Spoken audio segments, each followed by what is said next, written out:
Hello Kipsters, back by my own popular demand, we're going to watch the Pemdas rap one more time to make sure we really remember our order of operations when we get to those "I'm a big kid now" problems.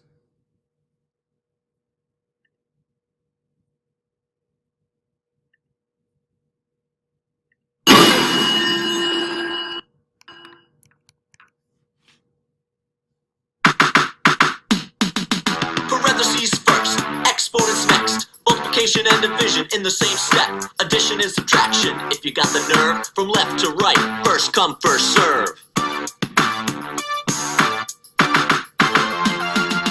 Parentheses first, 2 times 4, the product's 8. Are you ready for more?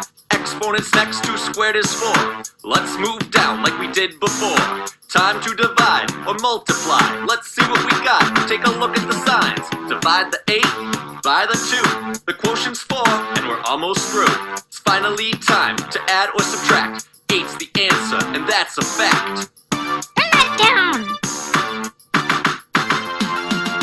Parentheses first, exponents next. Multiplication and division in the same step. Addition and subtraction, if you got the nerve. From left to right, first come, first serve. 2! Alright, such a just fantastic video. Love it so much. Alright, now we are actually going to check out a problem and work on it together to really make sure we understand our order of operations. One thing I'm noticing is that some of us are doing these problems pretty quickly and missing 1 or 2 of the steps. So to make sure that we're really following the correct order, we should always be writing PEMDAS down the side of our paper. That's going to make sure, just like you did with your teacher last year with divide, multiply, subtract, bring down for the steps of long division, this is going to make sure you're doing all your steps in the actual correct order. So when I look at this giant problem, remember, I'm a big kid now. When I look at that problem, the first thing I want to do are P, or parentheses. When you go to 7th grade next year, you're going to know that it's actually called Pemdas, because the P can stand for different types of groupings, so like parentheses or brackets. So when I look at this, I see parentheses here and brackets here. What we talked about in class is we always go parentheses, then brackets, parentheses, then brackets, parentheses, then brackets. And we also know that we have to solve everything inside of the bracket before we move on.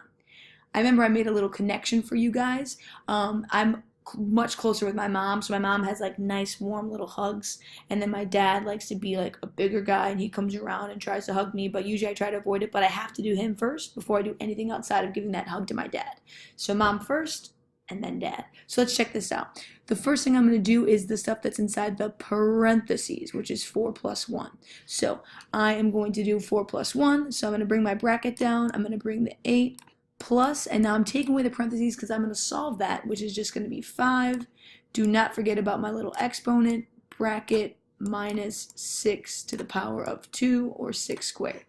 Now, the next thing I'm going to do is still be in the parentheses category. Now I'm going to do what's inside the brackets. So I've done my parentheses, but I still have to solve what's inside here first. So either I can do addition or exponents. I have to do exponents next, so I'm going to do 5 to the power of 2. I know that 5 to the power of 2 is just 5 times 5, because we see the base times the base 2 times, which is going to be 25. So now I'm going to rewrite 8 plus 25, because that's 5 to the power of 2, bracket, minus 6 to the power of 2. Now, I still can't move on because I'm still within the brackets. I still have to finish my dad before I move outside the brackets. So now I need to do 8 plus 25. I can start at 25 and count up. 26, 27, 28, 29, 30, 31, 32, 33. So that's going to be 33. And now I'm finally done with the brackets, minus 6 to the power of 2.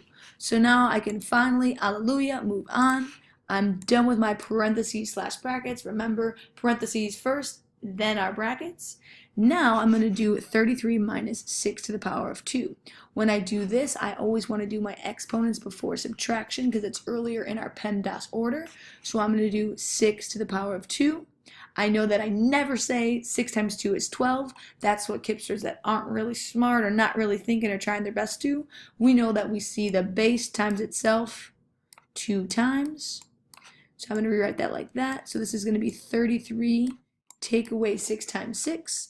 I know that 6 times 6 is 36. So my last step is just going to be subtraction, because it's all the way down here, and it's going to be 33 take away 36. Now, you should already be able to tell that this minus 36 is bigger than 33, which means that we're pulling him into the negatives. If you had $33 and I said, give me 36, you couldn't do it. You'd have to borrow some money from someone else. So what I recommend, I would do 36 minus 33 and know that that's 3, but then we need to switch it because it's 36 being taken away or pulling 33 back. So my answer of 33 take away 36, these numbers are 3 apart, so it's going to be negative 3. So that's the difference or the solution to this entire giant PEMDAS problem. Oh, and please excuse my dear Aunt Sally, especially when she loses her teeth.